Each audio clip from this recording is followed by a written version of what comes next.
야, 상담관! 할 일 없으면 가서 애들 연애 상담이나 해줄 것이지. 어디 지휘관한테 훈수질이야? 영하 20도의 혹한 병사들의 손가락은 동상으로 썩어 들어가는데 히터 빵빵한 차 안에서 컵라면을 후루룩거리던 악질 대대장 조연수 중령. 급기야 병사들의 안전을 지적하는 상담관을 향해 듣기 민망한 인신공격까지 퍼붓고 쫓아내 버리는데요. 하지만 그는 꿈에도 몰랐습니다. 그 여자가 사실은 국방부 장관도 어려워한다는 해병대 사령부의 살아있는 전설 투스타 감찰단장이었다는 사실을 말이죠. 다음 날 아침 사단장 앞에서 펼쳐진 보여주기식 쇼의 절정. 붉은 파카의 지퍼가 내려가고 서슬 퍼런 별 2개가 번쩍이는 순간 기고만장하던 대대장의 다리는 그대로 풀려버리고 마는데요. 대대장 조연수, 내 놈이 말한 그 주제파, 내가 직접 시켜주지. 오늘의 짜릿한 참교육 이야기가 기대되신다면 구독, 좋아요를 눌러주세요. 그리고 어디에서 듣고 계신지도 댓글로 남겨주시면 계신 곳까지 건강과 행운이 고스란히 닿기를 진심으로 기원하겠습니다. 동해에서 불어오는 습기를 머금은 바람은 단순한 추위가 아니었다. 기상청 예보로 영하 10도라고 했지만 해안 도로의 체감 온도는 이미 영하 20도를 훌쩍 넘기고 있었다. 철썩하고 파도가 방파제를 때리는 소리가 행군 대열의 무거운 군화 소리에 묻혔다. 대한민국 해병대 제3대대 병력 300여 명은 완전 무장을 한 채 해안 도로를 따라 걷고 있었다. 이미 30km를 걸어온 상태였다. 병사들의 눈썹과 속눈썹에는 하얗게 성에가 끼었고 내뱉는 숨은 거친 안개가 되어 허공으로 흩어졌다. 그 고통스러운 행렬의 맨 뒤 검은색 지휘 차량 한 대가 묵직한 엔진 소리를 내며 천천히 따라오고 있었다. 차 안은 딴 세상이었다. 히터가 최고 단계로 돌아가고 있어 실내는 훈훈하다 못해 건조할 정도로 따뜻했다. 조수석에 앉은 운전병은 이마에 맺힌 땀을 훔치고 있었지만 뒷좌석에 앉은 대대장 조연수 중령은 여전히 춥다는 듯 야전상의 깃을 여미고 있었다. 어이, 운전병. 히터 좀 더 올려봐. 왜 이렇게 한기가 도나? 조 중령이 신경질적으로 말했다. 대대장님, 지금 최대로 틀어놓은 상태입니다. 즉, 차량 정비를 어떻게 하길래 바람이 미지근해. 수송관한테 가서 말해. 대대장 차가 이 모양이면 전시에 어떻게 작전하냐고. 조중령은 혀를 차며 온열 기능이 있는 컵홀더에서 따뜻하게 데워진 캔커피를 집어들었다. 캔 뚜껑을 따는 경쾌한 소리가 차 안을 울렸다. 그는 커피를 한 모금 들이켜며 창밖을 내다보았다. 썬팅된 유리창 너머로 비틀거리는 병사들의 뒷모습이 보였다. 그의 눈에 병사들의 고통은 보이지 않았다. 오로지 대열의 간격과 속도만이 눈에 들어올 뿐이었다. 아, 진짜. 삼중대 쟤네들 왜 이렇게 처지나? 야, 무전기 줘봐. 옆에 앉아 꾸벅꾸벅 졸던 작전장교가 화들짝 놀라 무전기를 건넸다. 조중령은 무전기를 낚아채듯 받아들고 소리쳤다. 망망대, 망망대. 여기는 대대장. 야, 삼중대장. 너희 중대 간격 벌어진다. 지금 산책 나왔나? 정신 안 차리지. 치직거리는 잡음 섞인 무전기 너머로 다급한 목소리가 들려왔다. 수신 양호. 대대장님, 현재 선두소대 인원 중 2명이 저체온증 증세를 보이고 있어서 속도를 조금 늦췄습니다. 바람이 너무 거세서. 핑계 대지 마. 전쟁 나면 춥다고 안 싸우나? 당장 속도 붙여. 오늘 일몰 전까지 수경지 도착 못하면 중대장 내가 책임질 거야. 알겠어? 알겠습니다. 조중령은 무전기를 작전장교에게 던지듯 돌려주었다. 병사들 굴려야 정신 차리지. 요즘 애들은 헝그리 정신이 없어. 나 때는 말이야 팬티 바람으로 얼음물에도 들어갔다고. 그는 다시 커피를 홀짝였다. 창밖에는 낡은 전투복을 입은 병사 하나가 거의 쓰러질 듯 비틀거리는 모습이 보였다. 병사의 손은 붓다 못해 검푸르게 변해 있었지만 장갑은 얇고 해진 모직 장갑뿐이었다. 조중령의 시선은 그 병사의 손이 아닌 늦어지는 발걸음에만 머물렀다. 속도 더 내라고 방송해. 조중령의 지시에 운전병이 확성기 스위치를 켰다. 전방에 전달. 현 시간부로 속도 올린다. 나고하는 인원은 복귀 후 군장 구보 실시한다. 반복한다. 확성기 소리가 칼바람을 뚫고 병사들의 귀를 때렸다. 이를 악물고 걷던 김태우 일병은 흐릿해지는 의식 속에서 그 소리를 들었다. 감각이 없는 발가락이 썩어 들어가는 것 같았다. 하지만 멈출 수 없었다. 멈추면 죽는다는 공포보다 멈추면 대대장이 가만두지 않을 거라는 공포가 더 컸기 때문이다. 차량 안에 조중령은 만족스러운 듯 고개를 끄덕였다. 그래, 쪼아야 움직인다니까. 따뜻한 커피 향이 감도는 지휘 차량과 살이 터지는 추위 속의 행군 대열. 유리창 하나를 사이에 둔 두세 개는 그렇게 잔인하게 단절되어 있었다. 행군이 시작된 지 8시간. 해가 저물어가며 기온은 영하 15도까지 곤두박질 쳤다. 조연수 중령은 지휘 차량 안에서 미간을 찌푸린 채 창밖을 주시했다. 대열의 흠이 나고자들이 발생하는 구간에 눈에 거슬리는 인물이 있었다. 두꺼운 등산용 붉은색 파카를 입고 고글로 얼굴을 가린 채 걷고 있는 작은 체구의 사람. 군인이 아니었다. 작전장교, 저 사람 뭐야? 아직도 안 갔어? 조중령이 짜증 섞인 목소리로 물었다. 이번 훈련에 국방부에서 파견 나온 병영생활 전문 상담관이라고 합니다. 훈련간 병사들 인권 실태 조사한다고 동행하겠다고 했던 상담관? 그 민간인 아줌마? 조중령의 입꼬리가 비틀렸다. 군대라고는 쥐뿔도 모르는 민간인들이 인권이니 뭐니 하며 지휘권에 간섭하는 것을 그는 끔찍이도 싫어했다. 차 세워.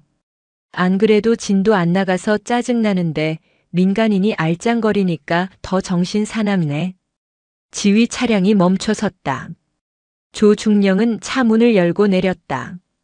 살을 애는 칼바람이 불어닥쳤지만 그는 끓어오르는 화를 참지 못하고 그 붉은 파카를 향해 소리쳤다. 이봐요. 상담관님. 그 인물은 묵묵히 걷기만 할 뿐 대답이 없었다. 조중령은 성큼성큼 다가가 그녀의 앞을 가로막았다. 아줌마, 내 말 안 들려요?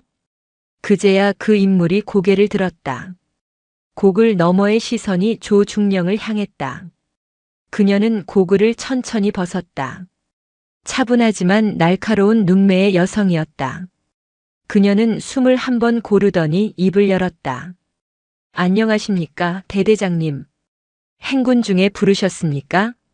아니, 상담관님. 지금 여기가 놀이터입니까? 훈련 방해되게 왜 자꾸 얼쩡거립니까? 인권조사고 나발이고 날씨 안 보입니까? 위험하니까 그냥 지원 차량에 탑승해서 대기하세요. 병사들 사기 떨어지게 하지 말고. 조중령은 대놓고 무시하는 어투로 쏘아붙였다.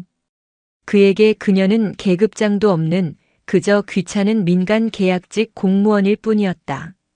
하지만 그녀 한가을은 물러서지 않았다. 방해할 생각 없습니다. 다만 후미 그룹 병사들의 동상 상태가 심각해 보여서 확인 중이었습니다. 이중대 인원 중 3명이 이미 감각마비 증세를 호소하고 있습니다. 조치가 필요합니다. 참. 조중령은 기가 막히다는 듯 허리춤에 손을 올렸다. 이봐요. 군대 안 갔다 오셨죠? 훈련이 원래 힘들고 아픈 겁니다. 그거 하나하나 다 봐주면 전쟁은 누가 합니까? 지휘는 제가 알아서 하니까 상담관님은 가서 따뜻한 커피나 드세요. 주제넘게 간섭하지 마시고. 주제넘다. 한가을이 작게 은졸였다. 그녀의 눈빛이 차갑게 가라앉았다. 병사들의 안전을 챙기는 게 주제넘은 일이라면 지휘관님의 주제는 뭡니까? 따뜻한 차 안에서 히터 쐬는 겁니까? 뭐? 이 여자가 진짜. 조중령의 얼굴이 붉게 달아올랐다. 감히 민간인이 대대장에게 대들다니. 당신 국방부에 민원 넣을 거야. 업무 방해로. 당장 내 눈앞에서 사라져. 운전병. 이 아줌마 억지로라도 차에 태워보내. 그는 삿대질을 하며 고래고래 소리를 질렀다. 한가을은 그 손가락질을 물끄러미 바라보다가 나직하게 말했다. 후회하실 겁니다, 대대장님. 후회는 당신이 하게 될 거야. 어디서 굴러먹던 뼈다귀가 와서 훈수질이야. 조중령은 바닥에 침을 퇴뱉고는 돌아서서 차에 탔다. 한가을은 닦지 않았다. 그저 멀어지는 차량 번호판을 보며 주머니 속에 녹음기를 켰을 뿐이다. 조연수 중령. 민간인에 대한 태도가 이 정도라면 병사들에게는 어떨지 안 봐도 뻔하군. 그녀는 사실 상담관으로 위장한 감찰단장이었다. 이 블라인드 테스트에서 조중령은 최악의 점수를 기록하고 있었다. 밤이 깊어질수록 포항의 겨울은 이빨을 드러냈다. 달빛조차 구름에 가려진 칠흑 같은 어둠 속 해안 도로를 걷는 것은 행군이 아니라 고문이었다. 병사들의 구나 밑창이 아스팔트를 긁는 소리는 더 이상 발걸음 소리가 아니었다. 그것은 마치 쇠를 가는 듯한 비명처럼 들렸다. 한가을 소장은 대열의 중간 지점까지 올라와 있었다. 그녀의 호흡은 흐트러짐이 없었지만 고글 너머의 눈은 참담함으로 일렁였다. 이건 훈련이 아니다. 학대다. 그녀의 시선이 바로 앞서 걷던 일병의 군화에 머물렀다. 군화끈이 헐거워져 발목이 꺾일 때마다 위태로워 보였다. 걸음걸이로 보아 이미 발바닥에 물집이 잡히고 터지기를 반복한 상태였다. 잠깐. 한 소장이 나직하게 말했다.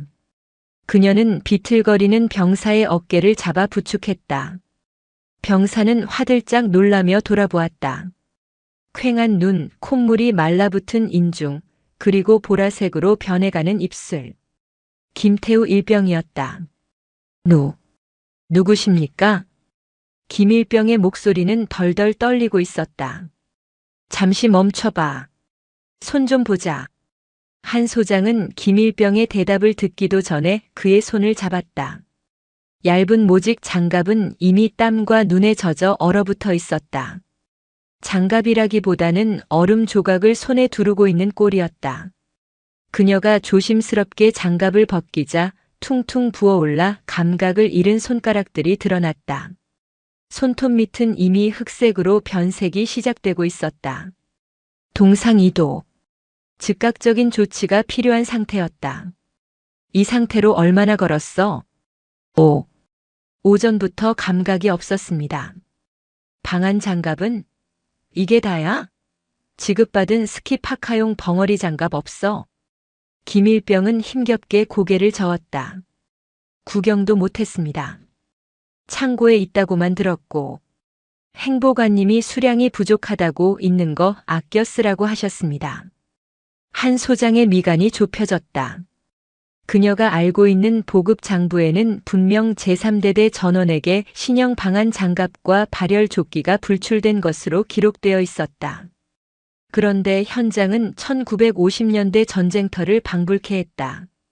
그녀는 자신의 파카 주머니에서 핫팩 2개를 꺼내 김일병의 겨드랑이와 손에 쥐어주었다. 이거 쥐고 있어. 그리고 잠깐 대기해. 한 소장은 대열 옆으로 빠져나와 갓길에 정차해 있던 지휘 차량으로 성큼성큼 걸어갔다. 차량 안에서는 은은한 실내등 불빛이 새어나왔고 라디오 음악 소리가 희미하게 들려왔다. 똑똑. 그녀가 차 창문을 두드렸다. 반응이 없자 그녀는 주먹으로 쾅쾅 유리가 울릴 정도로 세게 두드렸다. 그제야 창문이 내려갔다. 조연수 중령이 입가에 묻은 라면 국물을 닦으며 짜증 섞인 얼굴을 내밀었다. 차 안에서는 컵라면 냄새가 진동했다. 아, 또 뭐야? 너 내가 눈에 띄지 말라고 했지? 조중령의 손에는 젓가락이 들려 있었다. 밖에서는 병사들이 손가락이 썩어가는 고통을 참으며 걷고 있는데 지휘관은 따뜻한 차 안에서 야식을 즐기고 있었다. 한 소장의 이성이 툭 끊어질 뻔했다. 대대장님, 식사는 맛있습니까? 그녀의 목소리는 차가웠지만 그 속에 담긴 분노는 용암처럼 뜨거웠다. 뭐? 비꼬냐? 배고프면 너도 태워달라고 사정하든가. 할 말 없으면 꺼져. 방금 병사 한 명의 손 상태를 확인했습니다. 동상 2도 이상입니다. 당장 후송 보내지 않으면 손가락 절단해야 할 수도 있습니다. 그리고 다른 병사들도 마찬가지입니다. 보급 장부에는 지급되었다고 나온 방한 장비들, 지금 병사들 몸에 하나도 없습니다. 이게 어떻게 된 겁니까? 조중령은 젓가락을 내려놓고 헛웃음을 지었다. 야, 참관인. 너 진짜 주제 파악 안 되네. 동상? 군인이 그 정도 추위도 못 견뎌서 어떡해? 그거 다 엄살이야. 그리고 장비. 아까워서 안 줬다, 왜? 훈련 끝나고 정비하려면 귀찮으니까 아껴둔 거라고. 새 거 줘봤자 애들이 험하게 써서 다 망가뜨려. 병사들 손가락보다 장비 망가지는 게 더 걱정이라는 겁니까? 말 조심해. 내가 내 부대 물자 관리하겠다는데 외부인 주제에 무슨 참견이야. 동상 걸린 놈 있으면 데려와봐. 내가 정신교육 다시 시켜줄 테니까. 조중령의 눈에 병사들은 소모품 혹은 자신의 진급을 위한 도구일 뿐이었다. 그는 귀찮다는 듯 손을 휘저었다. 운전병 창문 올려. 찬바람 들어오잖아. 라면 식어. 징 하는 소리와 함께 창문이 올라갔다. 검게 썬팅된 유리에 한 소장의 얼굴이 비쳤다. 그녀는 올라가는 창문을 억지로 막지 않았다. 대신 그 유리 너머 라면 국물을 다시 들이키는 조중령의 실루엣을 뇌리에 깊이 새겼다. 보급품을 아낀 게 아니다. 횡령이다. 그녀는 직감했다. 단순히 귀찮아서 지급하지 않은 것이 아니었다. 창고에 있다는 물건들이 실제로는 없을 가능성이 컸다. 그리고 그 차액은 누군가의 주머니로 들어갔을 것이다. 한 소장은 다시 행군 대열로 돌아왔다. 김태우 일병이 불안한 눈으로 그녀를 기다리고 있었다. 그녀는 말없이 자신의 예비 장갑을 벗어 김일병의 손에 끼워 주었다. 조금만 참아. 곧 끝날 거야. 네. 행군 말씀이십니까? 아니. 이 말도 안 되는 지옥. 그녀의 목소리에는 확신이 담겨 있었다. 어둠 속에서 그녀는 품 안의 스마트폰을 꺼내 날짜와 시간을 기록했다. XX일 23시 40분. 대대장 조연수 동상 환자 발생 보고 묵살. 보급품 미지급 사실 확인. 직무 유기 및 횡령 의심. 이 기록은 훗날 조연수 중령의 목을 죄는 가장 단단한 밧줄이 될 것이었다. 행군 2일차 밤.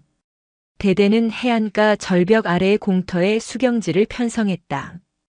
위치 선정부터가 최악이었다. 바다에서 불어오는 돌풍이 그대로 들이닥치는 곳이었다. 하지만 조중령은 경치가 좋다는 이유 하나만으로 이곳을 고집했다. 밤 10시가 넘어가자 바람 소리가 달라졌다. 씩씩거리던 소리는 콰앙하는 굉음으로 바뀌었다. 소위 말하는 똥바람이 터진 것이다. 텐트 잡아. 날아간다. 비명 같은 고함이 터져나왔다. 강풍에 삼중대의 대형 천막이 돛담배처럼 부풀어 오르더니 팩이 뽑히며 공중으로 치솟았다. 쇠로 된 지주핀이 흉기처럼 튀어올랐다. 으악! 지주핀에 맞은 병사 하나가 얼굴을 감싸 쥐고 쓰러졌다. 순식간에 아수라장이 되었다. 텐트들이 도미노처럼 무너지기 시작했고 병사들은 바람에 날려가는 장비를 잡으러 이리저리 뛰어다녔다. 혼란 그 자체였다. 대대장님, 이소대 텐트 전복. 부상자 발생했습니다. 당직 사관이 무전기에 대고 고래고래 소리쳤다. 하지만 지휘소 텐트 안에 있는 조중령의 목소리는 스피커를 통해 신경질적으로만 들려왔다. 아이씨, 시끄러워. 야, 장비 안 날아가게 해. 텐트 찢어지면 니들이 물어낼 거야? 부상자는 대충 의무대 보내고 일단 장비부터 챙겨. 지휘관이 나와서 현장을 통제해도 모자랄 판에 그는 텐트 안에서 꼼짝도 하지 않고 장비 타령만 하고 있었다. 간부들도 우왕좌왕했다. 바람 소리에 묻혀 명령은 전달되지 않았고 공포에 질린 병사들은 패닉 상태에 빠졌다. 그때였다. 혼란의 중심을 가르고 한 사람이 튀어나갔다. 한가을 소장이었다. 그녀는 쓰러진 텐트 천에 깔려 허우적대는 병사들을 향해 달려갔다. 거기 셋. 팩 망치 들고 이쪽으로 붙어. 나머지는 텐트 스커트 밟아. 그녀의 목소리는 확성기를 쓴 것도 아니었지만 바람 소리를 뚫고 병사들의 귀에 명확하게 박혔다. 그것은 훈련된 지휘관만이 낼 수 있는 복강에서부터 터져나오는 지휘성이었다. 얼떨결에 병사들이 그녀의 지시에 따랐다. 바람 반대 방향으로 당겨. 하나, 둘, 셋 당겨. 그녀는 직접 밧줄을 어깨에 걸고 당겼다. 작은 체구에서 뿜어져 나오는 악력과 지지력은 성인 남성 두 몫을 해냈다. 펄럭이던 텐트가 팽팽하게 자리를 잡았다. 거기 의무병. 멍하니 있지 말고 이리 와. 여기 두부 열상 환자 있다. 그녀는 얼굴을 다친 병사를 눕히고 능숙하게 압박 지혈을 했다. 주머니에서 개인용 플래시를 꺼내 동공 반응을 확인하는 손놀림은 군의관보다 빨랐다. 이마가 찢어졌지만 의식은 명료해. 지혈만 잘하면 된다. 쫄지 마. 그녀가 부상병의 어깨를 두드려주자 공포에 질려 울먹이던 병사의 표정이 진정되었다. 주변의 병사들과 초급 간부들은 멍하니 그녀를 바라보았다. 민간 상담관이라는 걸 알면서도 그녀의 압도적인 카리스마와 전문적인 지시에 본능적으로 따를 수밖에 없었던 것이다. 중대장은 뭐합니까? 인원 점검하고 팩 보강 작업 지시하세요. 바람 안 잦아듭니다. 차량으로 바리케이드 쳐서 바람 막아야 합니다. 한 소장이 멍하니 서 있는 삼중대장에게 호통을 쳤다. 대위는 저도 모르게 네 알겠습니다. 라고 관등 성명을 대고 뛰어가 버렸다. 사단 참관인이라는 걸 알면서도 그녀의 카리스마에 압도되어 상급자로 인식해버린 것이다. 30분 후 야영진은 안정을 되찾았다. 무너진 텐트는 다시 세워졌고 부상자는 응급조치를 받았다. 병사들은 거칠게 숨을 몰아쉬며 이 상황을 정리한 작은 영웅을 경외 어린 눈빛으로 바라보았다. 한 소장은 흑투성이가 된 장갑을 털며 일어섰다. 그때 뒤늦게 지휘소 텐트에서 조중령이 기어 나왔다. 그는 잠바를 대충 걸친 채 하품을 하고 있었다. 아우, 시끄러워서 잘 수가 없네. 야, 다 정리됐어? 별것도 아닌 걸로 소란들은. 그는 병사들이 피를 흘리며 텐트를 다시 세우고 있는 모습은 안중에도 없었다. 그저 자신의 잠을 방해받은 것이 불만일 뿐이었다. 한 소장은 조중령을 노려보았다. 지금 당장이라도 달려가 저 계급장을 뜯어버리고 싶었지만 그녀는 참았다. 아직이었다. 아직 결정적인 증거가 부족했다. 그리고 더 완벽한 파멸을 위해서는 그가 가장 돋보이고 싶어하는 순간에 추락시켜야 했다. 병사들 사이에서 수군거림이 들려왔다. 와, 저 사람 뭐야? 대대장보다 100배 낫네. 특수부대 출신인가? 포스가 장난 아닌데. 대대장은 코빼기도 안 비치. 병사들의 마음속 천칭은 이미 기울어 있었다. 겉만 번지르르한 계급장과 흙바닥을 구르며 자신들을 지켜준 이름 모를 참관인.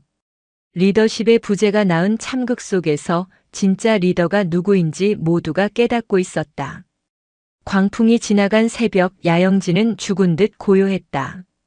하지만 텐트 안에서는 끊임없이 쿨럭거리는 기침 소리와 앓는 소리가 새어나왔다. 난방유조차 아낀 탓에 텐트 안은 냉동 창고나 다름없었다. 한가을 소장은 잠들지 못했다. 그녀는 모두가 잠든 시각 랜턴 불빛을 낮추고 텐트 사이를 순찰하고 있었다. 병사들이 혹여 저체온증으로 잠들다 죽지 않을까 확인하기 위해서였다. 그때 어둠 속에서 누군가 그녀에게 다가왔다. 저기. 한 소장이 랜턴을 비췄다. 김태우 일병이었다. 그는 한쪽 팔을 감싸 쥐고 절뚝거리며 서 있었다. 김일병, 안 자고 왜 나왔어? 몸도 안 좋은데. 드릴 말씀이. 아니, 드려야 할 게 있습니다. 김일병은 주위를 두리번거렸다. 마치 누가 볼까봐 겁에 질린 짐승 같았다. 한 소장은 직감적으로 중요한 일임을 깨닫고 랜턴을 껐다. 이쪽으로 와. 차량 뒤쪽으로. 바람을 피할 수 있는 트럭 뒤편으로 이동하자 김일병은 품속 깊은 곳에서 꼬깃꼬깃한 휴지에 쌓인 무언가를 꺼냈다. 그의 손은 동상으로 인해 제대로 펴지지 않아 물건을 건네는 것조차 힘겨워 보였다. 그것은 엄지손가락만 한 검은색 USB였다. 이게 뭐야? 행정반 컴퓨터. 비밀 폴더 백업본입니다. 김일병의 입에서 하얀 입김이 뿜어져 나왔다. 그는 떨리는 목소리로 말을 이었다. 제가 군수가 개원입니다. 원래 보급품 들어오면 제가 전산 입력을 하는데 행보관님이랑 과장님이 시켜서 장부를 2개 만들었습니다. 하나는 사단에 보고하는 가짜 장부, 하나는 실제 창고 현황이랑 빼돌린 물건 목록이 적힌 진짜 장부입니다. 한 소장의 눈동자가 커졌다. 이것은 단순한 증언이 아니었다. 법적으로 효력이 있는 완벽한 물적 증거였다. 이거 걸리면 너 영창 갈 수도 있어. 군사기밀 유출이라고 덮어 씌울 수도 있고. 알고 가져온 거야? 압니다. 무서워서. 며칠 동안 고민했습니다. 그냥 모른 척하고 전역할까 생각도 했습니다. 김일병은 잠시 말을 멈추고 자신의 부르트고 썩어가는 손을 내려다보았다. 그런데 오늘 아까 낮에 제 손 잡아주셨을 때, 그리고 아까 텐트 무너질 때 저희 지켜주시는 거 보고 용기가 났습니다. 저 사람이라면 믿어도 되지 않을까? 저 사람이라면 우리 억울한 거 풀어줄 수 있지 않을까? 김일병의 눈에 눈물이 고였다. 제 동기, 오늘 텐트 팩에 맞아서 이마 꿰맸습니다. 제 선임은 발가락 잘라야 할지도 모릅니다. 그런데 대대장님은 저희 보고 약해 빠졌다고만 합니다. 이게 정말 군대입니까? 저희가 쓰다가 버리는 건전지입니까? 한 소장은 김일병의 손을 2손으로 감싸 쥐었다. 차가운 손에서 병사의 절박함과 분노가 전해져 왔다. 그녀는 김일병의 눈을 똑바로 바라보며 말했다. 김태우 일병. 잘 들어. 그녀의 목소리에는 흔들림이 없었다. 내 용기 헛되지 않게 할 거야. 내가 약속해. 이 저장 장치가 저들의 목을 겨누는 칼이 되게 해줄게. 그리고 내가 겪은 이 추위와 고통, 저들이 똑같이, 아니, 몇 배로 돌려받게 만들 거야. 정말 바뀔 수 있습니까? 바뀌는 게 아니야. 바로잡는 거지. 내일 아침이면 모든 게 끝난다. 그때까지만 버텨줘. 김일병은 고개를 끄덕였다. 어둠 속에서 한 소장의 눈빛만이 별처럼 빛났다. 그녀는 저장 장치를 자신의 파카 가장 깊은 안주머니, 심장과 가장 가까운 곳에 넣었다. 조연수, 넌 건드리지 말아야 할 것을 건드렸다. 병사들의 피와 눈물로 배를 채운 지휘관, 그리고 그 증거를 목숨 걸고 가져온 어린 병사. 한 소장의 마음속에서 심판의 시계가 빠르게 돌아가기 시작했다. 그녀는 김일병을 텐트로 돌려보내고 동쪽 하늘을 바라보았다. 여명이 밝아오고 있었다. 폭풍 전야의 고요함이 감돌았다. 날이 밝으면 사단장이 도착한다. 그리고 조연수 중령이 기획한 완벽한 쇼가 시작될 것이다. 한 소장은 입꼬리를 살짝 올렸다. 기대해라, 조중령. 내 인생에서 가장 화려하고 가장 비참한 쇼가 될 테니. 3일차 아침. 동해의 붉은 해가 수평선 위로 솟아올랐지만 제3대대의 연병장에는 긴장감이 서려 있었다. 오늘은 사단장이 훈련 현장을 방문하여 격려하고 기념사진을 촬영하는 날이었다. 새벽 5시부터 조연수 중령은 병사들을 닥달했다. 야, 일중대장. 애들 얼굴이 왜 저래? 위장크림 다 지워졌잖아. 좀 폼 나게 덧칠하라고 해. 그리고 군복 다림질 상태가 왜 이 모양이야? 전투복줄 안 서 있어? 영하 15도의 혹한 속에서 며칠간 노숙한 병사들에게 칼각을 요구하는 것은 고문에 가까웠다. 하지만 조중령에게 병사들의 피로는 고려 대상이 아니었다. 행보관, 준비한 거 가져와. 조중령의 지시에 행정보급관이 카트를 끌고 나타났다. 카트 위에는 비닐도 뜯지 않은 새 방한 장갑, 빳빳한 신형 방한복 상에 그리고 윤기가 흐르는 신형 전투화가 실려 있었다. 뒤쪽에서 덜덜 떨며 서 있던 병사들의 눈이 휘둥그레졌다. 저 물건들은 분명 창고에 없다고 했던 것들이었다. 자, 지금부터 호명하는 인원 20명. 앞으로 나와. 인사과장이 키 크고 체격 좋은 병사들, 소위 사진빨 잘 받는 인원들의 이름을 불렀다. 너희는 지금 입고 있는 헌옷 벗고 이거 착용한다. 사단장님 오시면 맨 앞줄에 서서 사진 찍을 거야. 알겠어? 너희가 우리 대대 얼굴이다. 꾀죄죄하게 있으면 죽을 줄 알아. 선발된 20명의 병사는 얼떨떨한 표정으로 새 장비를 받아들었다. 따뜻했다. 하지만 그들의 표정은 밝지 않았다. 바로 뒤에 서 있는 동기들과 후임들은 여전히 구멍난 장갑을 끼고 보풀이 인 낡은 방한복을 입은 채 부러운 눈빛으로 쳐다보고 있었기 때문이다. 대대장님, 나머지 인원들은 어떻게 합니까? 중대장이 조심스럽게 묻자 조중령이 짜증스럽게 손사래를 쳤다. 뒤로 보내.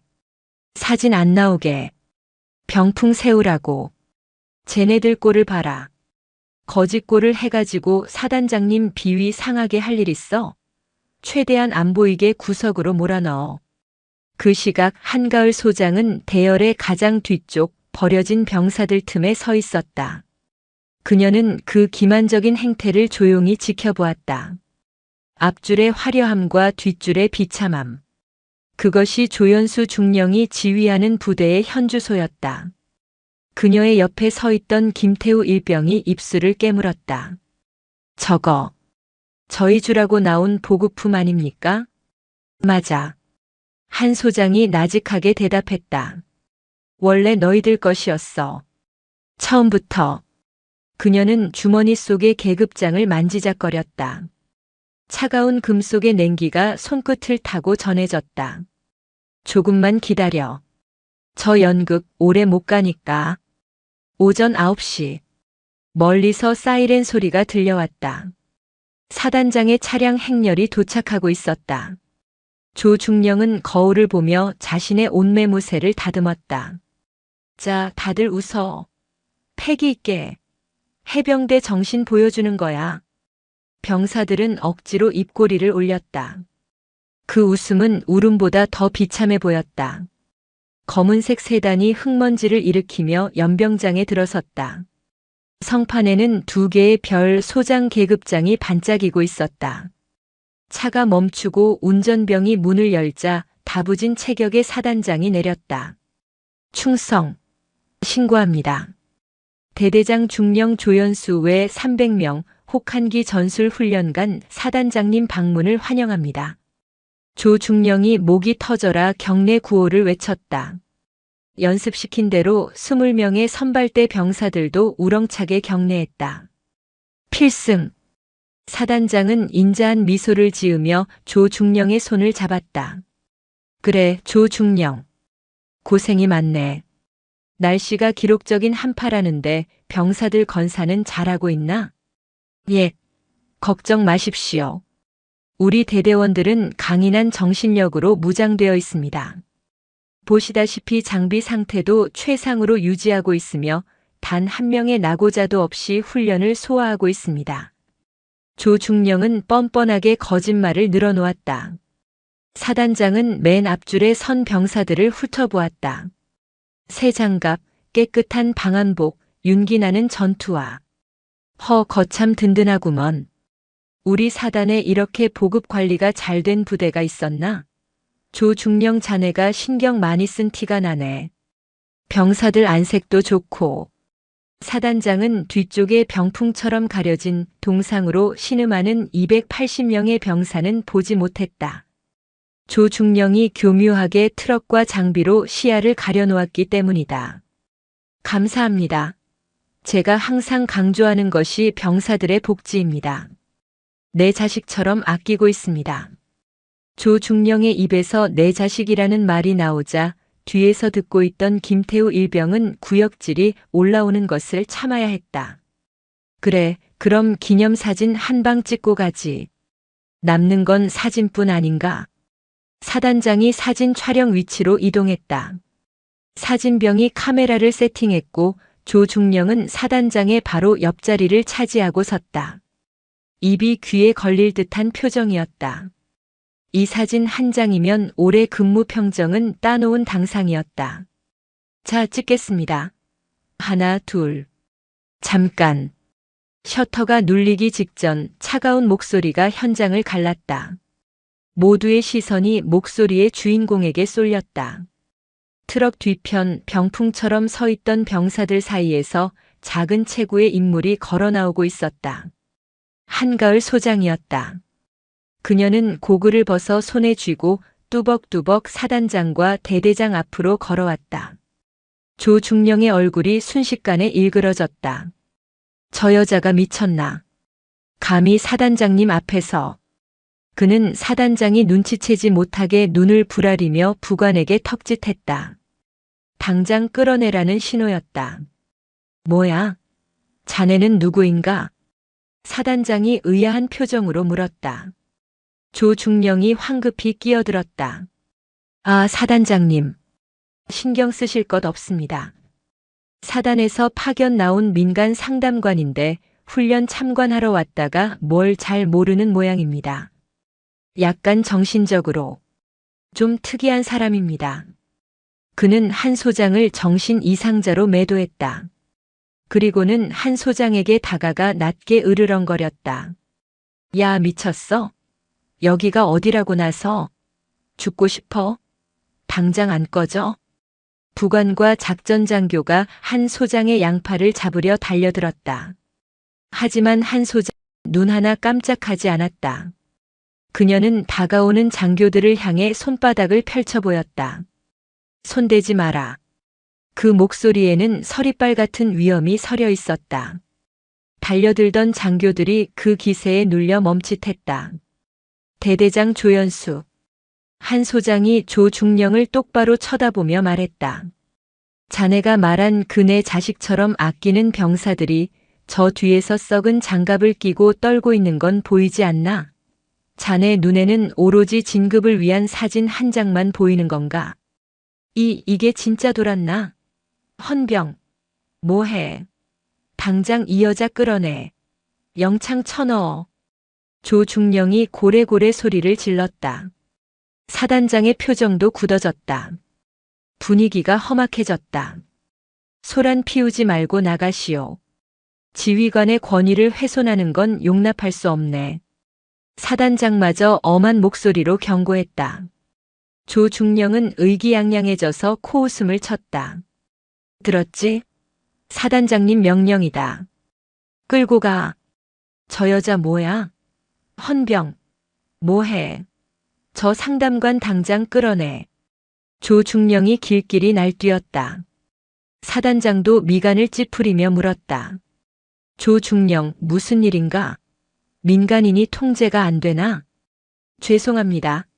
국방부에서 온 상담관인데 아까부터 헛소리를 해대서. 약간 정신이 이상한 여자 같습니다. 헌병들이 한가을의 양팔을 잡으려 했다. 그때 한가을이 품 안에서 무언가를 꺼내 들었다. 잠깐. 그녀가 내민 것은 해병대 사령부 감찰단장 신분증이었다. 손대지 마라. 헌병들이 신분증을 확인하고는 소스라치게 놀라며 뒷걸음질 쳤다. 한가을은 입고 있던 붉은 등산용 파카의 지퍼를 천천히 내렸다. 파카가 벗겨지며 그 안에 감춰져 있던 어급 정복이 드러났다. 칼주름 잡힌 셔츠 깃 위로 은색으로 빛나는 두 개의 별이 아침 햇살을 받아 번쩍였다. 연병장의 공기가 얼어붙었다. 사단장의 눈이 튀어나올 듯 커졌다. 감찰단장님? 사단장이 황급히 자세를 바로잡고 거수 경례를 붙였다. 필승.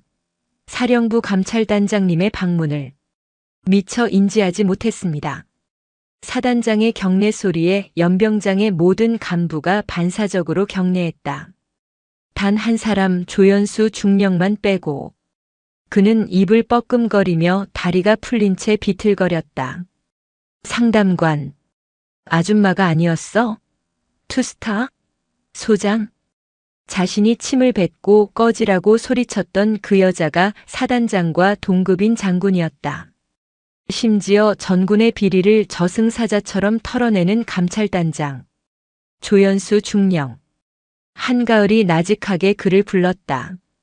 자네 눈에는 내가 힘없는 민간인 아줌마로 보였겠지. 그래서 그렇게 하대했나?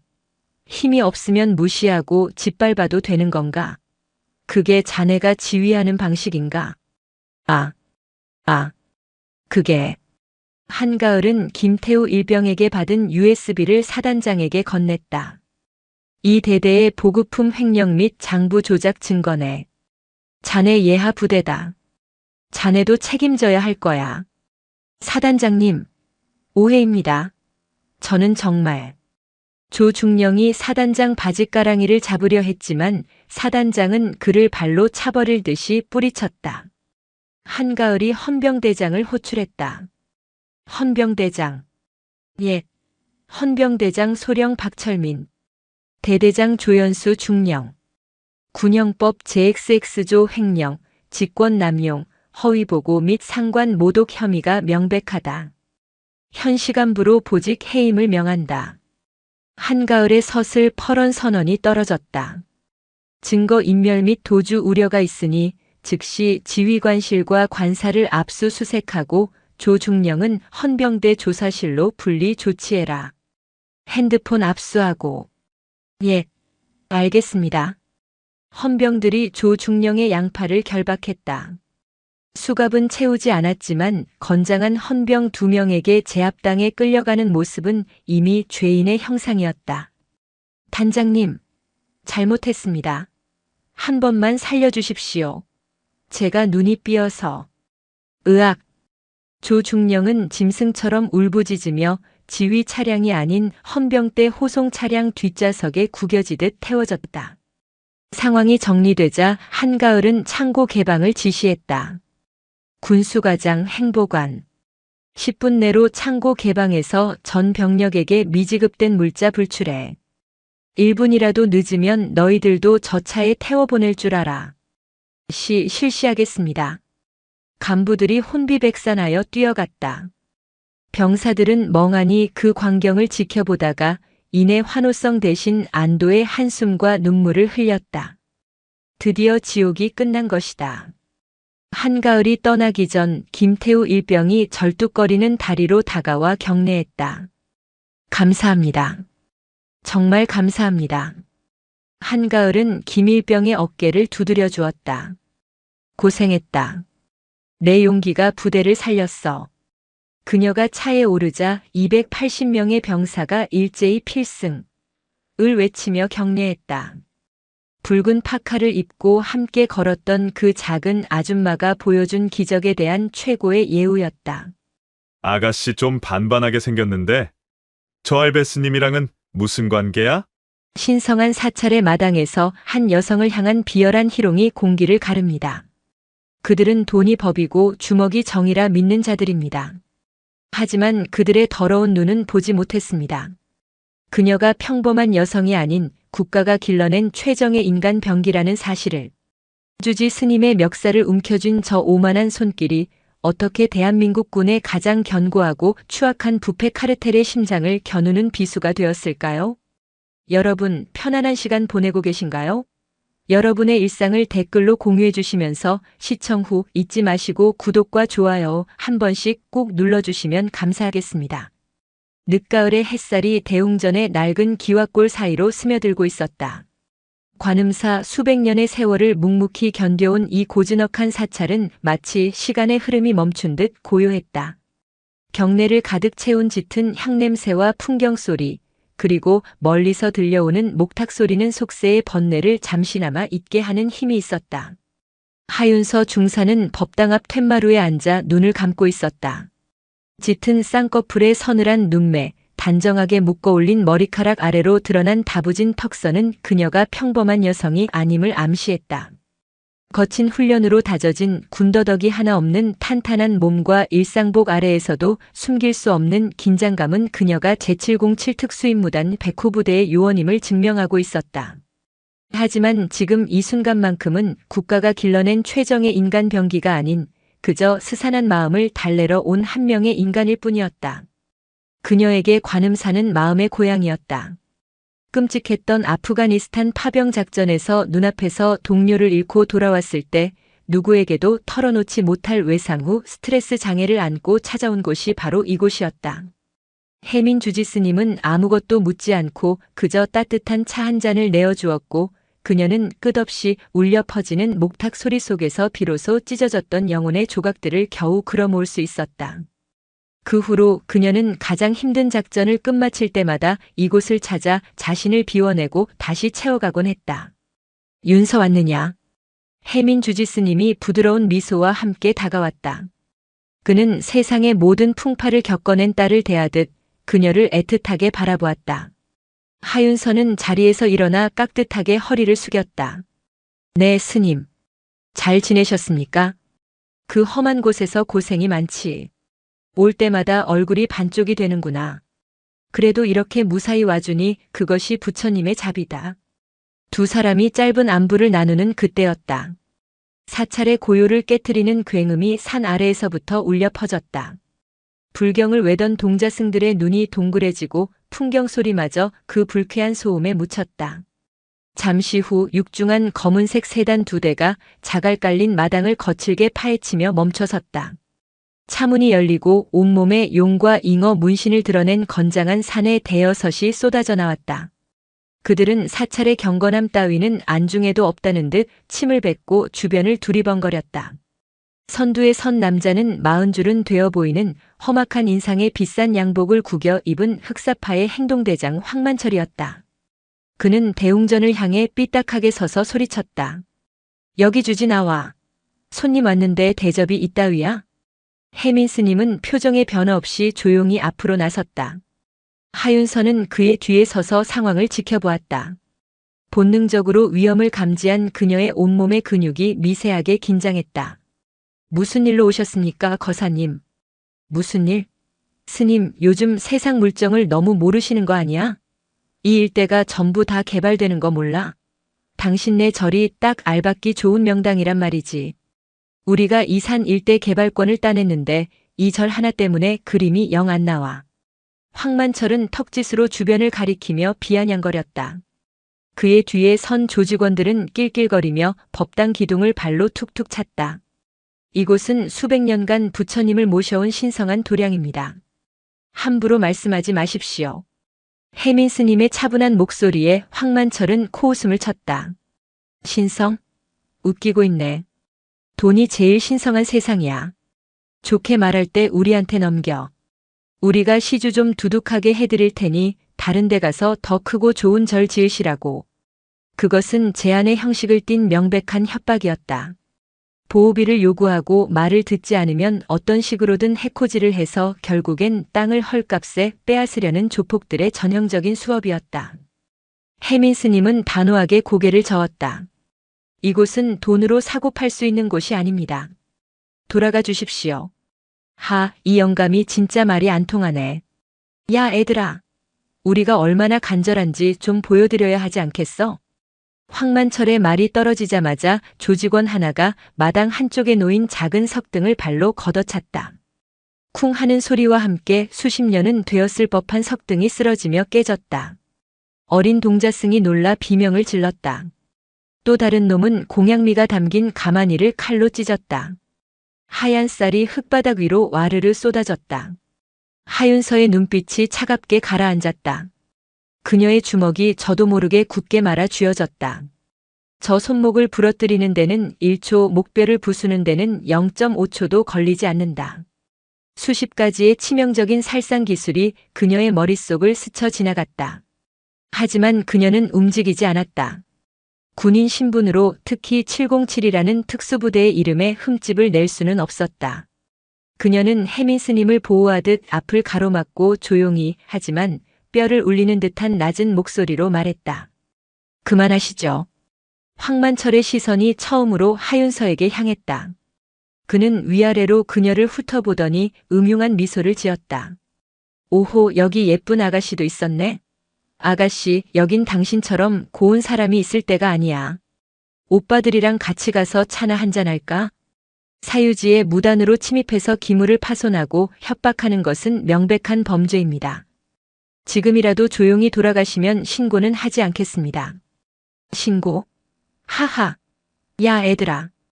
이 아가씨가 지금 우리한테 신고 드립을 친다. 조직원들이 일제히 폭소를 터뜨렸다. 황만철은 담배를 꺼내 입에 물고는 연기를 하윤서의 얼굴에 후하고 뱉었다. 아가씨, 내가 누군지 알아? 그리고 당신네 특전사령관 직속 부대장인 장태준 소장님이라고 아나 모르겠네. 나랑 아주 각별한 사이거든. 당신이 나 건드리면 어떻게 되는지 알아? 바로 군복 벗고 쫓겨나는 거야. 알아들어?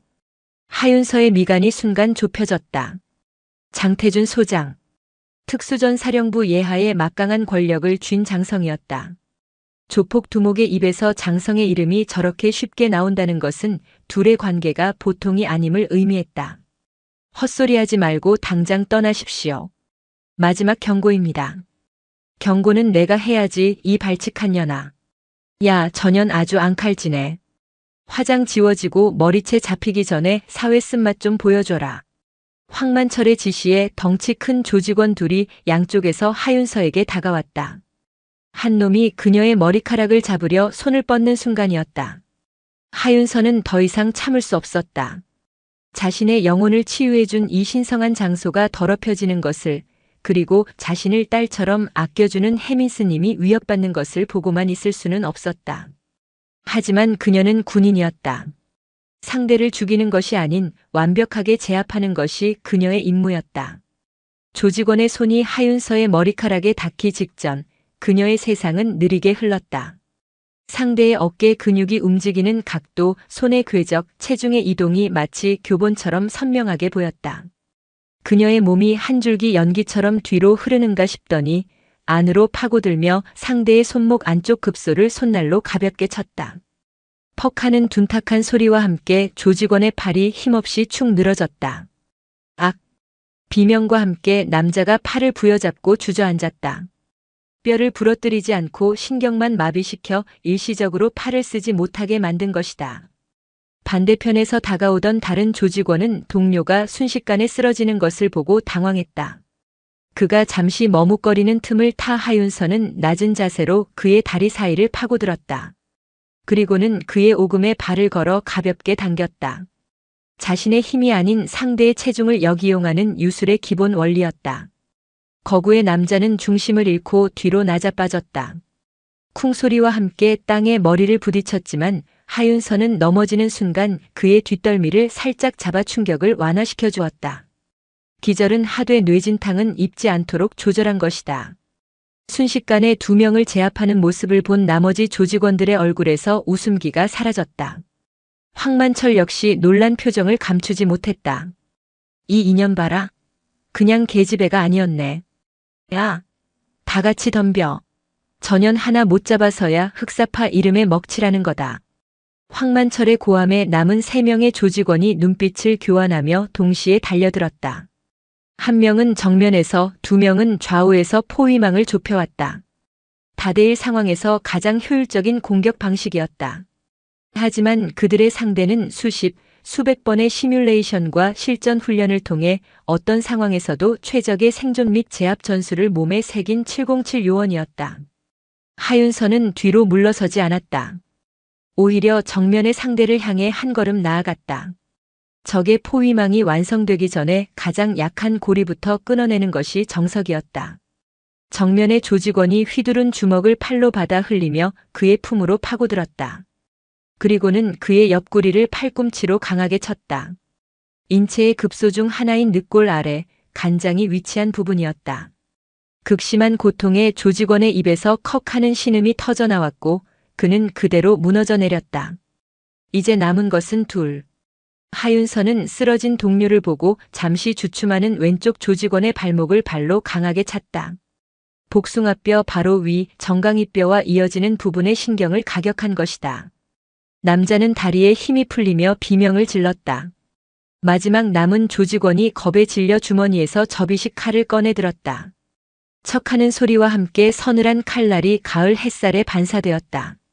칼은 안 되지. 하윤서의 목소리가 얼음장처럼 차가워졌다. 흉기를 사용하는 순간 상황의 무게는 완전히 달라진다.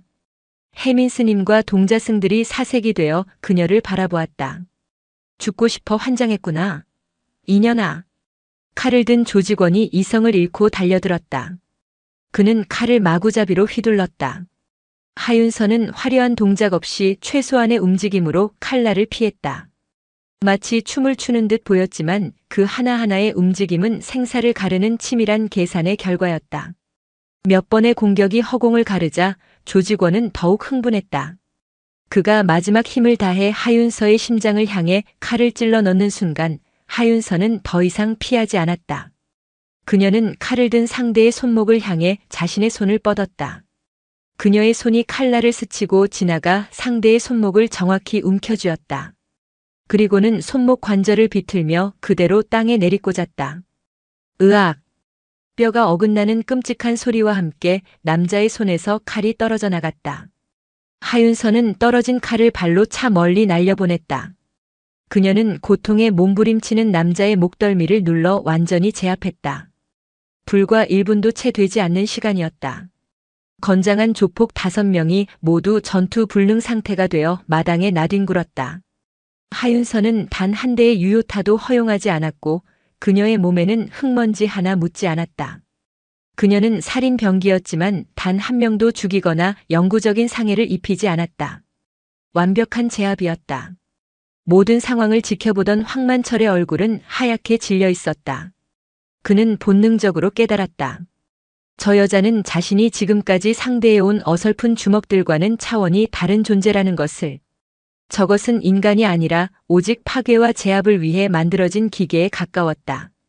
그는 뒷걸음질 치며 주머니에서 휴대폰을 꺼내 떨리는 손으로 어딘가에 전화를 걸었다. 예, 형님. 접니다, 만철이. 예, 지금 관음사라는 절에 와 있는데 어떤 미친 군인년 하나가 나타나서 우리 애들을 다 작사를 내놨습니다. 예? 예. 알겠습니다. 지금 바로 그리로 보내신다고요? 감사합니다, 형님. 믿고 있겠습니다. 전화를 끊은 황만철은 언제 그랬냐는 듯 다시 오만한 표정을 지었다. 그는 하윤서를 향해 손가락질하며 악에 받쳐 소리쳤다. 너 2년 이제 끝났어. 군복 벗을 준비나 해. 아니, 군복만 벗으면 다행이지. 인생 아주 좆되게 만들어줄 테니까.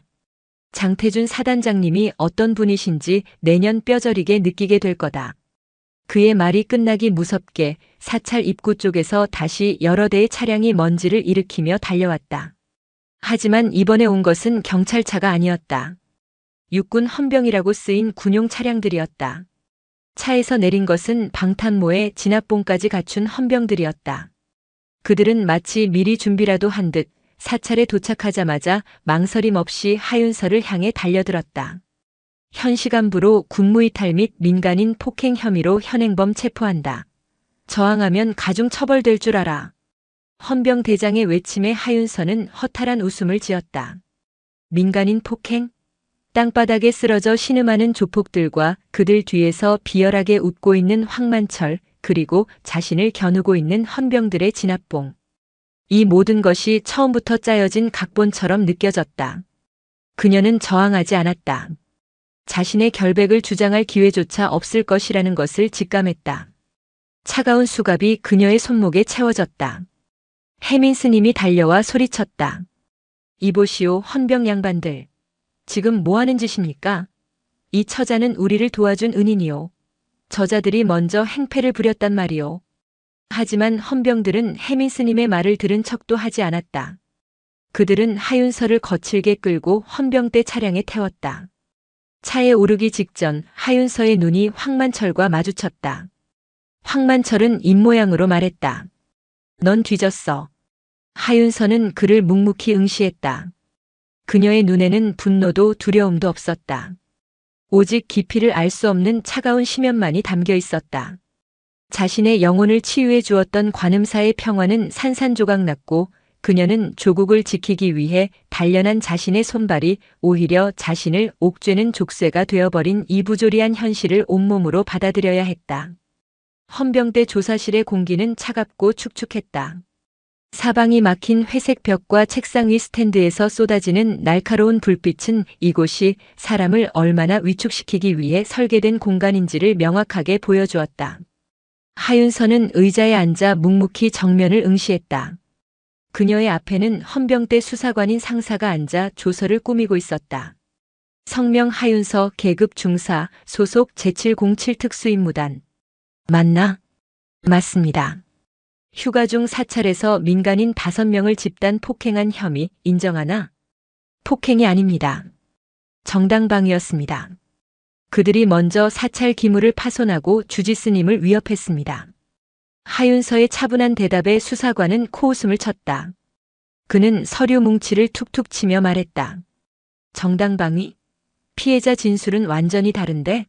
황만철 씨 외 사인은 사찰의 좋은 뜻으로 기부를 하러 갔다가 웬 여군이 시비를 걸며 무자비한 폭력을 휘둘렀다고 일관되게 진술하고 있어. 전치 4주에서 8주까지 진단서도 다 첨부됐고 건장한 남자 5이 여자 하나한테 일방적으로 당했다는 게 말이 된다고 생각하나? 당신이 먼저 특수부대 출신인 걸 과시하며 위협을 가한 거겠지. 목격자가 있습니다. 주지스님과 동자승들이 모든 것을 보았습니다. 스님들, 그 양반들이야 당연히 당신 편을 들겠지. 팔은 안으로 굽는다고. 객관적인 증거가 될 수 없어. 수사관의 태도는 처음부터 결론을 정해놓고 끼워 맞추는 듯 했다. 하윤서는 더 이상 변명이 무의미하다는 것을 깨달았다. 이것은 정상적인 수사가 아니었다. 보이지 않는 거대한 힘이 사건의 방향을 조종하고 있었다. 황만철이 말했던 장태준 소장의 이름이 그녀의 뇌리를 맴돌았다. 며칠 후 그녀는 정식으로 군사재판에 회부될 것이라는 통보를 받았다. 그녀의 소속 부대인 707 백호 부대에도 이 사실이 알려졌다. 그녀의 직속 상관인 팀장 고강혁 상사는 소식을 듣고 한 걸음에 헌병대로 달려왔다. 면회실에서 마주 앉은 고 상사의 얼굴은 분노로 붉게 상기되어 있었다. 대체 어떻게 된 일이야? 하 중사, 자네가 그럴 사람이 아니라는 거 내가 제일 잘 아는데 어쩌다 이런 일에 휘말린 거야? 하윤서는 관음사에서 있었던 일을 담담하게 설명했다. 모든 이야기를 들은 고 상사는 책상을 주먹으로 내리쳤다. 썩을 놈들. 명백한 함정이잖아. 사단장, 장태준 소장이 정말 그 조폭놈이랑 연관이 있다는 말인가? 그놈 입에서 직접 들었습니다. 아주 막역한 사이라고 했습니다. 고 상사의 얼굴이 굳어졌다. 그는 군 생활 20년 동안 이런 부조리한 일들을 여러 번 봐왔다. 특히 장성급 지휘관이 연루된 사건은 진실이 무엇이든 간의 힘의 논리에 따라 결론이 나는 경우가 대부분이었다. 일단 내가 어떻게든 손을 써보겠다. 여단장님께도 보고드리고 자네의 평소 행실과 공적을 정상 참작해달라고 탄원서라도 내보겠다. 절대 혼자 다 뒤집어 쓰게 하지는 않을 테니 너무 걱정 마라.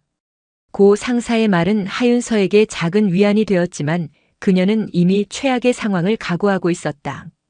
며칠 뒤 열린 징계위원회는 한편의 잘 짜인 연극과도 같았다. 위원장으로 참석한 헌병대 대령의 얼굴에는 이 귀찮은 절차를 빨리 끝내고 싶다는 기색이 역력했다. 황만철 측이 제출한 진단서와 일관된 진술서가 증거로 채택되었고 해민 스님과 관음사 신도 몇 명이 제출한 탄원서는 사적인 관계에 의한 신빙성 없는 주장으로 일축되었다. 하윤서에게는 변론의 기회가 주어졌지만 그녀의 말에 귀를 기울이는 사람은 아무도 없었다. 그녀는 자신이 본 것과 느낀 것, 그리고 왜 그렇게 행동할 수밖에 없었는지를 논리적으로 설명했다. 하지만 그녀의 말은 공허한 메아리가 되어 징계위원회실의 차가운 벽에 부딪혔다 흩어질 뿐이었다. 결과는 예상보다 훨씬 가혹했다. 피징계자 하윤서 중사. 군인 복무규율 위반, 품위유지 의무 위반, 민간인에 대한 가혹 행위 등의 죄질이 매우 불량하다고 판단됨. 이에 본위원회는 피징계자를 강등 처분에 처하고 현역 복무 부적합 심의에 회부할 것을 의결한다. 강등. 중사에서 하사로 계급이 떨어지는 군인에게는 사망 선고나 다름없는 중징계였다. 게다가 현역 복무 부적합 심의에 회부된다는 것은 군복을 벗어야 할 수도 있다는 의미였다. 하윤서는 눈을 감았다. 분노가 치밀었지만 그녀는 소리를 지르거나 난동을 부리지 않았다. 그저 묵묵히 결과를 받아들였다. 그것이 그녀가 할 수 있는 유일한 저항이었다. 소식은 부대로 퍼져나갔다. 하윤서와 함께 생사를 넘나들었던 백호부대 팀원들은 자기 일처럼 분노했다. 그들은 하윤서가 어떤 사람인지 누구보다 잘 알았다. 그녀는 불의를 보면 참지 못하는 성격이었지만 결코 사적인 감정으로 주먹을 함부로 휘두를 사람이 아니었다. 특히 그녀의 제압 기술이 얼마나 정교하고 인체에 대한 이해가 깊은지를 아는 팀원들은 무자비한 폭행이라는 죄목 자체를 믿지 않았다. 이건 말도 안 돼. 윤서가 그럴 리가 없어. 분명 뭔가 잘못된 거야. 우리가 어떻게든 도와야 해. 팀원들이 웅성거렸지만 사단장급이 개입했다는 소문이 파다한 상황에서 일개 부사관과 병사들이 할 수 있는 일은 없었다. 오히려 하윤서를 옹호하다가 불이익을 당할 수도 있었다. 부대 내에는 무거운 침묵과 무력감이 감돌았다. 한편 관음사의 해민 스님은 징계 결과를 전해 듣고 며칠 밤낮을 고뇌했다. 자신과 사찰을 지키려다 한 젊은 군인의 인생이 송두리째 망가지게 생긴 것이다. 부처님의 가르침은 자비를 말하지만 불의에 침묵하는 것은 자비가 아니었다. 그는 이대로 물러서지 않기로 결심했다. 그는 사찰의 CCTV 영상을 확보했다. 다행히 그날의 상황은 대웅전 처마 밑에 설치된 카메라에 고스란히 녹화되어 있었다. 영상에는 황만철 일당이 먼저 기물을 부수고 행패를 부리는 장면, 그리고 하윤서가 그들을 제압하는 과정이 명백하게 담겨 있었다. 그는 이 영상을 들고 언론사와 인권단체의 문을 두드리기 시작했다. 하지만 거대 조직과 군 장성이 얽힌 사건에 선뜻 나서려는 곳은 없었다. 대부분은 문전박대를 당하기 일쑤였다. 같은 시각 장태준 소장은 자신의 집무실에서 황만철과 통화하고 있었다. 그래, 만철이냐? 일 처리는 아주 깔끔하게 됐더구나. 그 맹랑한 계집, 이제 군복 벗고 사회 나와서 막노동이나 하게 생겼어. 에이, 형님 덕분입니다. 형님 아니었으면 제가 큰일 날 뻔했습니다. 역시 대한민국은 형님 같은 분이 계셔야 바로 서는 겁니다. 알랑방귀는 그만 뀌고. 이번에 새로 시작하는 리조트 사업건, 그거 인허가 문제 내가 다 해결해놨으니 다음 달 내 생일 잊지 말고. 당연하죠, 형님. 제가 아주 특상품으로 준비해놓겠습니다. 기대하셔도 좋습니다. 두 사람의 추악한 거래가 오가는 동안 하윤서는 징계 처분이 확정되기를 기다리며 차가운 헌병대 유치장에서 홀로 시간을 보내고 있었다. 그녀는 창밖의 작은 하늘을 보며 파병지에서 잃었던 동료를 떠올렸다. 만약 그가 살아있었다면 이 억울한 상황에 얼마나 분노하고 함께 싸워주었을까. 그녀는 주먹을 꽉 쥐었다. 이대로 무너질 수는 없었다. 진실은 언젠가 밝혀진다는 상투적인 말을 믿지는 않았지만 스스로 진실을 밝혀내기 전에는 결코 포기할 수 없었다. 어둠 속에서 그녀의 눈이 백호처럼 날카롭게 빛나고 있었다. 장태준 소장은 만족스러운 미소를 지으며 전화를 끊었다. 모든 것이 그의 계획대로 순조롭게 진행되고 있었다. 황만철은 자신의 오랜 자금줄이자 방패였다. 그가 공경에 처하면 자신의 검은 돈 흐름에도 문제가 생길 수 있었다. 일개 여군 부사관 하나의 군 생활을 망가뜨리는 것쯤은 그에게 아무런 가책도 느껴지지 않는 사소한 일에 불과했다. 그는 책상 위에 놓인 서류를 집어들었다. 하윤서 중사 현역 복무 부적합심의 요청서. 그는 결재란에 망설임 없이 자신의 서명을 갈겨 넣었다. 이제 절차는 끝났다. 하지만 장태준 소장이 간과한 것이 있었다. 모든 조직에는 시스템의 허점을 파고들어 진실을 밝히려 하는 원칙과 소신을 지키는 사람들이 존재한다는 사실이었다. 사단 법무실의 이수연 대위가 바로 그런 사람이었다. 그녀는 육사 출신의 젊은 장교로 불의와 타협하는 것을 죽기보다 싫어하는 성격이었다. 특히 군 내부의 뿌리 깊은 남성 중심적 문화와 여군은 이래서 안 된다는 식의 편견에 신물이 나 있던 참이었다. 그녀는 하윤서의 징계위원회 기록을 검토하다가 몇 가지 이상한 점을 발견했다. 첫째, 피해자라고 주장하는 5인의 진술이 토씨 하나 틀리지 않고 지나치게 일치했다. 마치 누군가 미리 써준 대본을 읽는 것처럼 부자연스러웠다.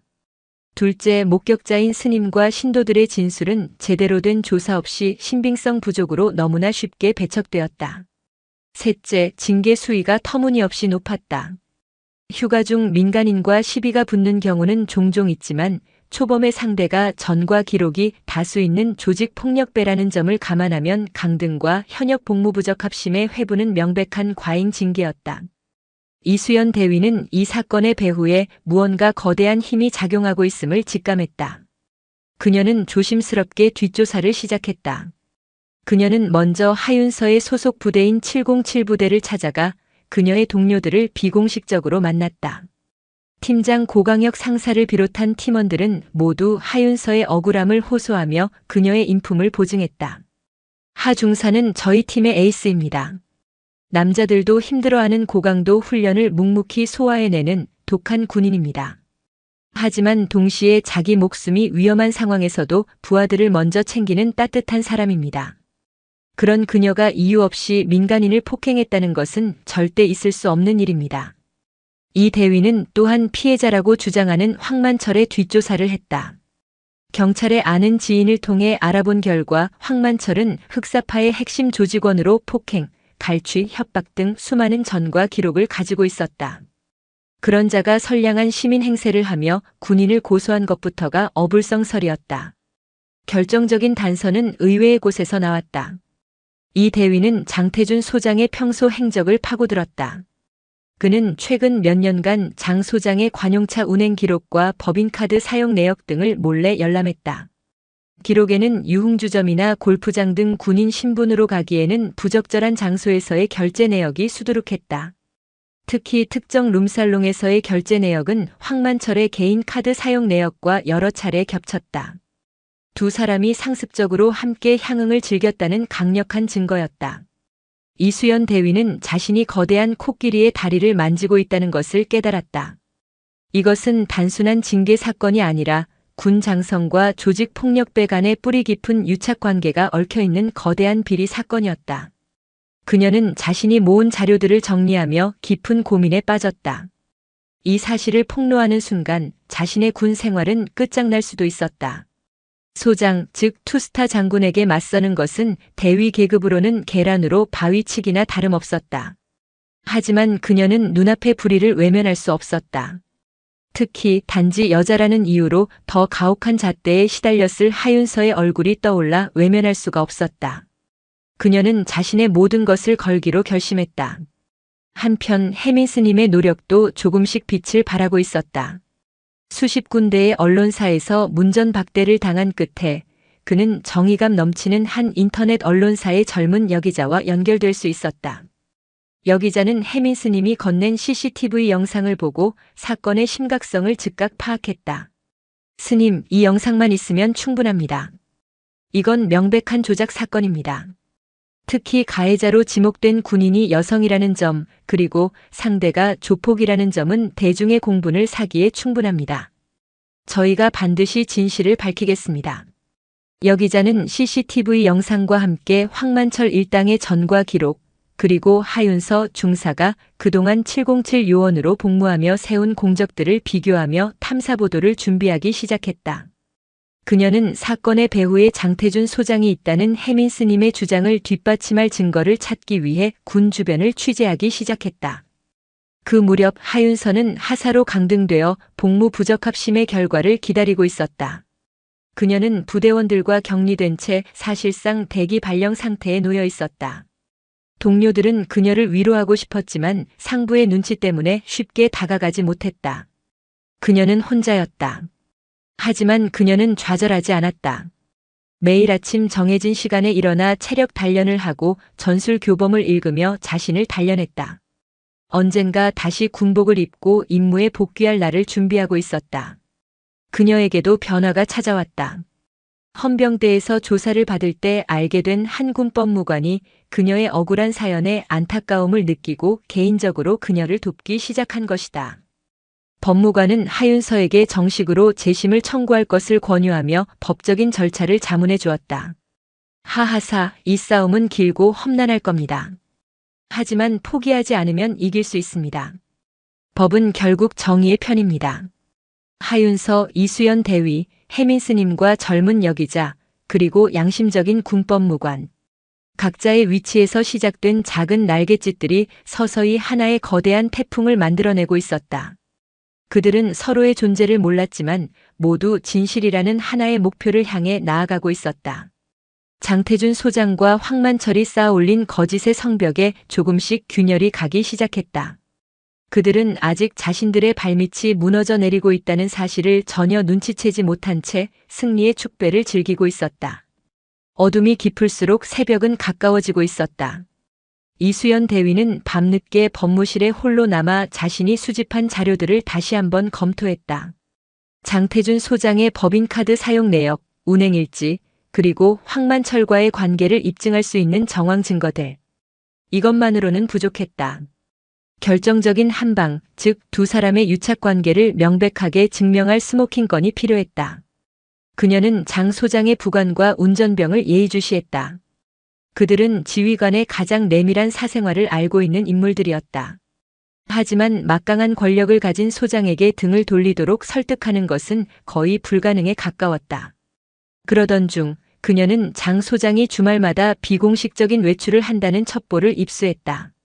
행선지는 황만철이 운영하는 경기도 외곽의 한적한 별장이었다. 그곳에서 무슨 일이 벌어지는지는 불보듯 뻔했다. 이 대위는 위험을 무릅쓰고 직접 현장을 덮치기로 결심했다. 그녀는 믿을 만한 육사 동기 한 명에게만 자신의 계획을 털어놓고 도움을 요청했다. 주말 밤 이 대위와 그녀의 동기는 사복으로 갈아입고 장 소장의 관용차를 몰래 뒤쫓았다. 차는 예상대로 황만철의 별장으로 향했다. 별장은 깊은 산속에 위치해 있었고 입구부터 사설 경호원들이 삼엄하게 경비를 서고 있었다. 이 대위는 차를 멀리 세워두고 야간 투시경을 이용해 별장 내부를 살폈다. 거실 통유리창 너머로 장태준 소장이 황만철을 비롯한 조폭들과 어울려 술판을 벌이고 있는 모습이 보였다. 테이블 위에는 고가의 양주와 안주가 가득했고 젊은 여성들이 술 시중을 들고 있었다. 한쪽에서는 거액의 판돈이 오가는 도박판이 벌어지고 있었다. 이 대위는 소형 고성능 카메라로 그 장면들을 모두 녹화하기 시작했다. 그때 황만철이 장 소장에게 두툼한 돈 봉투를 건네는 장면이 포착되었다. 장 소장은 익숙하다는 듯 봉투를 받아 자신의 가방에 넣었다. 명백한 뇌물수수 현장이었다. 이 대위의 심장이 거세게 뛰었다. 이제 모든 증거는 확보되었다. 그녀가 조용히 철수하려던 순간이었다. 별장 주변을 순찰하던 경호원 하나가 그들의 인기척을 느끼고 이쪽으로 다가왔다. 누구야? 들켰다. 이 대위와 동기는 즉시 몸을 돌려 어둠 속으로 뛰었다. 경호원들이 소리를 지르며 그들을 뒤쫓기 시작했다. 장교 신분으로 단련된 그들이었지만 상대는 수적으로 우세했다. 캄캄한 산속에서 필사적인 추격전이 벌어졌다. 나뭇가지에 옷이 찢기고 얼굴에 상처가 났지만 그들은 멈출 수 없었다. 손에 든 카메라에 담긴 증거가 이 부조리한 현실을 바꿀 유일한 희망이었기 때문이다. 간신히 경호원들을 따돌리고 자신들의 차에 도착했을 때 그들은 온몸이 땀과 흙으로 범벅이 되어 있었다. 괜찮나? 괜찮습니다. 그런데 대위님, 이거 정말 보통 일이 아닙니다. 우리가 지금 누구를 상대로 싸우고 있는 건지. 동기의 목소리가 불안하게 떨렸다. 이수연 대위는 거친 숨을 몰아쉬며 말했다. 우리는 군인으로서 마땅히 해야 할 일을 하고 있는 거야. 썩어 빠진 군대를 바로잡는 일. 두려워하지 마. 그녀의 눈은 결연한 의지로 불타고 있었다. 그 같은 시각 인터넷 언론사 여기자는 단독 707 여전사 조폭의 무릎 꿇다 사단장 조폭 유착 의혹이라는 제목의 기사 초고를 완성했다. 기사에는 관음사 CCTV 영상 분석과 함께 하윤서 중사가 과거 대테러 작전에서 세운 공적, 그리고 황만철 일당의 범죄 행각이 상세하게 담겨 있었다. 또한 장태준 소장과 황만철의 유착 의혹을 조심스럽게 제기하며 군 당국의 철저한 진상조사를 촉구하는 내용도 포함되었다. 기사는 언제든 온라인에 송고될 수 있도록 모든 준비를 마친 상태였다. 혜민 스님 역시 가만히 있지 않았다. 그는 지역 불교 연합회와 시민단체들을 찾아다니며 하윤서의 억울한 사연을 알리고 그녀의 구명을 위한 서명운동을 벌이기 시작했다. 처음에는 미미했던 움직임이 조금씩 입소문을 타면서 서명에 동참하는 사람들이 늘어났다. 사찰의 작은 마당에서 시작된 외침이 세상 밖으로 울려 퍼지기 시작한 것이다. 하윤서에게도 작은 변화가 생겼다. 그녀의 재심 청구가 받아들여진 것이다. 비록 형식적인 절차일 수 있었지만 다시 한번 진실을 다툴 기회가 생겼다는 것만으로도 그녀에게는 큰 힘이 되었다.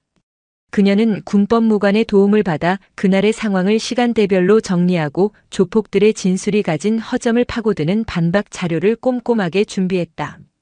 이렇게 각자의 위치에서 진실을 향한 마지막 퍼즐 조각들이 맞춰지고 있었다. 이수연 대위가 확보한 결정적인 영상, 기자의 날카로운 펜, 시민들의 서명, 그리고 하윤서 자신의 포기하지 않는 의지. 이 모든 것이 하나의 거대한 힘으로 응축되어 폭발할 순간을 기다리고 있었다. 장태준 소장은 아무것도 모른 채 다음 날 아침 숙취에 찌든 얼굴로 사단장실에 출근했다. 그는 어젯밤 황만철이 준 돈 봉투를 생각하며 흡족한 미소를 지었다.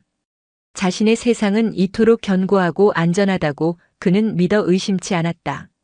하지만 그가 앉아있는 화려한 의자 밑에서 그의 제국을 통째로 뒤흔들 거대한 지진이 시작되고 있었다. 진실의 무게는 그 어떤 권력의 무게보다 무거운 법이었다. 월요일 아침 대한민국은 한 인터넷 언론사가 터뜨린 기사로 발칵 뒤집혔다. 단독 707 여전사 조폭의 무릎 꿇다 별들의 추악한 거래, 그 배후의 그림자. 기사는 순식간에 주요 포털 사이트의 메인 화면을 장식했고 실시간 검색어 순위는 하윤서, 중사, 장태준 소장, 흑사파 등의 키워드로 도배되었다. 기사에는 관음사 CCTV 영상이 그대로 첨부되었다. 영상을 본 네티즌들은 경악을 금치 못했다. 조폭들이 먼저 행패를 부리고 하윤서 중사가 그들을 제압하는 장면은 누가 봐도 명백한 정당방위였다. 특히 여자 혼자서 건장한 조폭 5을 압도적인 실력으로 제압하는 모습은 그 자체로 엄청난 화제가 되었다. 그런데도 그녀가 강등이라는 중징계를 받았다는 사실에 여론은 들끓기 시작했다. 이게 나라냐? 나라 지키는 영웅한테 어떻게 이럴 수가 있어? CCTV가 버젓이 있는데 이걸 조작한다고. 군대 진짜 썩었구나. 특히 여군이라고 더 만만하게 본 거 아니야? 장태준 소장 저 사람 당장 조사해서 옷 벗겨야 한다. 국방부 홈페이지 자유 게시판은 성난 민심으로 마비될 지경이었다. 청와대 국민청원 게시판에는 억울한 누명을 쓴 707 영웅 하윤서 중사를 구하고 비리 장군 장태준 소장을 처벌해 주십시오라는 제목의 청원이 올라왔고 하루 만에 30만 명 이상의 동의를 얻었다. 언론 보도와 여론의 폭발적인 반응은 국방부를 압박하기에 충분했다. 사태의 심각성을 깨달은 국방부 장관은 즉시 감찰실에 특별 합동조사를 지시했다. 군, 검찰과 헌병, 기무사 요원들로 구성된 대규모 합동조사단이 꾸려져 장태준 소장이 있는 사단으로 급파되었다. 장태준 소장은 자신의 집무실에서 인터넷 기사를 보고 온몸이 사시나무 떨듯 떨렸다. 자신의 이름이 실시간 검색어에 오르내리고 온 국민이 자신을 비난하는 상황을 도저히 믿을 수가 없었다. 그는 황급히 황만철에게 전화를 걸었다. 야, 만철아. 이게 어떻게 된 일이야? 기사가 어떻게 나간 거야? 형님, 저도 모릅니다. 어떤 미친 기자가 달라붙은 모양입니다. 형님, 이제 우린 어떻게 되는 겁니까? 황만철의 목소리에도 다급함과 공포가 가득했다. 장 소장은 책상을 내리치며 소리쳤다. 닥쳐. 정신 똑바로 차려. 우리가 입만 맞추면 증거 없어. 그냥 저 영상 하나 가지고는 안 돼. 절대 불면 돼. 하지만 그의 발악은 공허한 외침일 뿐이었다. 그가 전화를 끊기가 무섭게 집무실 문이 거칠게 열리고 합동조사단 요원들이 들이닥쳤다. 장태준 소장님, 국방부 감찰실에서 나왔습니다.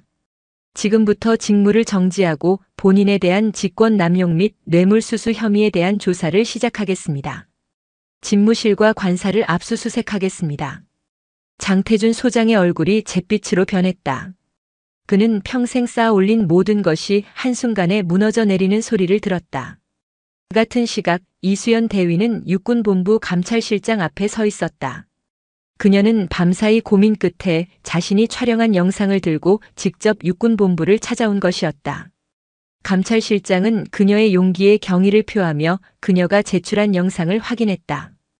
영상에는 장태준 소장이 황만철에게 돈 봉투를 받는 장면이 선명하게 찍혀 있었다. 이것은 빼도 박도 못하는 결정적인 증거였다. 이 대위, 자네가 군을 살렸네. 자네의 용기 절대 잊지 않겠네.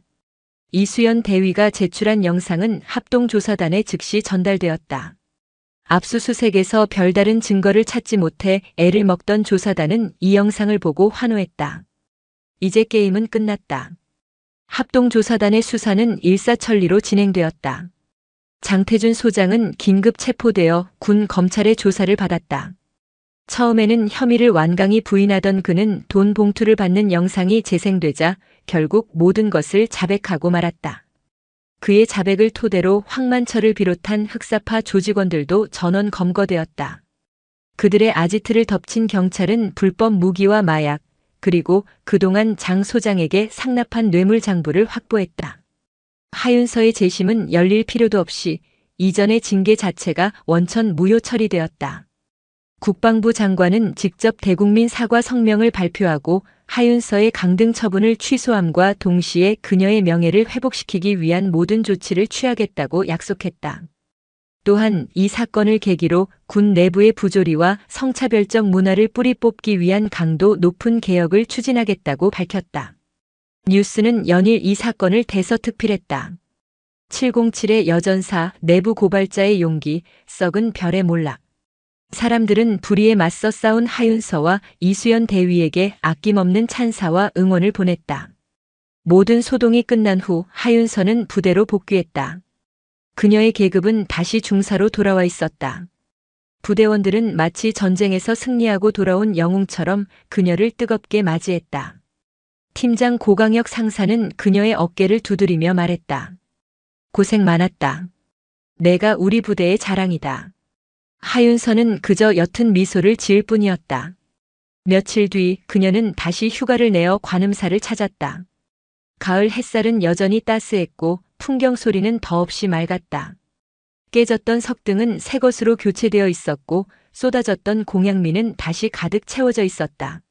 사찰은 이전의 평화를 완전히 되찾은 모습이었다. 혜민 스님이 그녀를 반갑게 맞았다. 이제야 모든 것이 제자리로 돌아왔구나. 정말 고생이 많았다, 윤서야. 아닙니다, 스님. 스님과 많은 분들이 도와주신 덕분입니다.